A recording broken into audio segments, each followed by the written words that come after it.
I recall more in Ghana. They had more of the kind of etiquette wise do and don'ts, like in a little bit in Liberia, but like the left hand thing, like if you're left handed, I'm sorry, but if you, they don't like you using your left hand as much.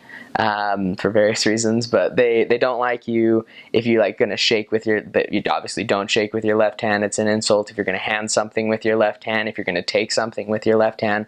That one's really, really big in Ghana. In Liberia, a little bit, like certain people will be offended by it. But that's one of the things that I loved about Liberia, though, was that they had their culture, but they love um, uh, just kind of people from the outside is the best way to put it. They love people that are there that maybe aren't familiar with their culture. Because if there is one thing that you do need to make sure you do, is you always invite someone to eat with you. Even if almost 100% of the time they won't. But like any time that I was eating, because a lot of time you eat outside. When I was eating outside, me and my companion, people are walking by and they'll say, "What? You didn't call me to eat with you. Why didn't you call me to eat with you?" And it's like, I don't know.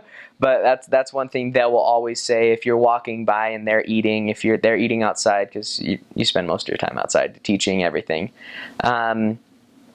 If they're eating, they'll say, "Come leiyo," come, let's eat, come leiyo. So when you're eating, you and someone passes, or someone walks by you, you just say, "Come leiyo," and they'll say, "Oh, thank you, thank you," and then they'll just continue on their way. It's just kind of a show of respect. They have Islam. Islam it depends on where you're at. Like there's some places like what is it called, New Georgia. There's a place like that that's heavily populated with Muslims. There's a lot of them there. And then other places there's one or two, and then some places it'll be all Christian and everything like that. But Muslim there's a lot of them there, and then Christian, it's a good mix.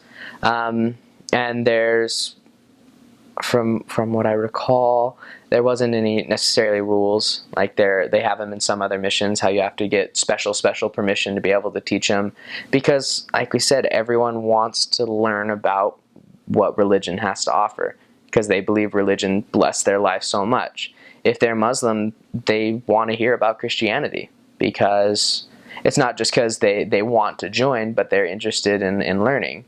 And wherever it goes from there. So be careful with that one, though. But one thing that I love is that they have, even though their view on family is a little different, like maybe the family is different than it is here. Like we believe like the mother, the father, the children, everything like that to be really close and everything like that as a family. They have an idea of it. It may be different. It's not as close as it is in some places, where the husband is there for the wife, they're equal, and they have to take care of the children equally. Maybe that's not the same. Like there's certain families that get it, and it's great. And teaching people these values is one of the greatest satisfactions about being there. Was teaching recent convert families about how to be stronger as a family is some of the greatest satisfaction. But when it comes to the family, one thing that I like is that they kind of believe everyone in their community to be their family. And everyone looks after another one. They have a saying that it takes a village to raise a child. And this parent will look after this parent even though they don't know who it is. If a child is crying in church, some other random parent will go and just grab the child and just hold it. Because they care about each other like one big family. But when it comes to the individual families, like saying the husband and the wife is equal, sometimes it's not quite that way, and it's a lot of the time it's male dominated. When it comes to the family, that the husband has the last say in everything, and the wife doesn't have a lot of say in anything. But then, like I said, when you teach them the values of family and how the family unit is supposed to be, it's amazing. And then when it comes to kind of the holidays, Liberians they like to party. they like holidays. They love holidays. Their Independence Day, which is July 26th, that is a big holiday for them. That's not necessarily in the good ways, but it's a good time to be able to teach just a lot of the commandments, because it shows how serious they are in the gospel. Because I've taught people who maybe they didn't have serious problems with drinking, but whenever it came to a party, it's like, I'm going to drink because that's what everyone else does. And people just problems with chastity is a big issue there. But when it comes to those things, when you teach them, and then it comes to a big holiday or a big party, and then they don't fall into that temptation for those big holidays and big parties, because that's the thing, is if it's a holiday or a party, that comes with drinking, and that comes with breaking other commandments. And then when you teach them and they're able to forego those things because of what you taught them, it's so great. Because many of them, they may have an idea of the laws that are set in place, but maybe they don't understand it as well. And then maybe they understand, like they have an idea about what the law of chastity is, but then when you tell them the law and you explain to them the law and the blessings of that law, because God, again, is such a big influence in their life, they're going to apply it, and they're going to want to do it. So even though holidays and parties may be a big occasion for them, once they know what God expects of them, they really want to change. But in Liberia, they have so many different faiths.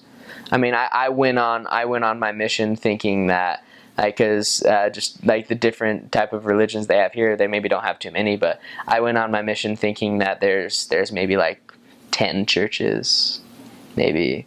But then I realized that, yeah, maybe there's 10 churches, but then in the Pentecostal church they have a billion different branches, all with different names taken from some random portion of the Bible.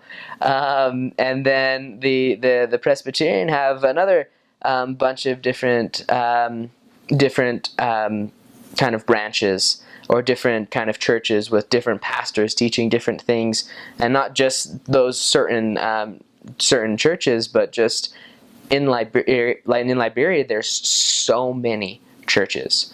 In one of my areas, Logantown, you go down the street, there's a church here. You go down maybe 100 yards more, there's a church there. You go down another 100 yards, there's a church there.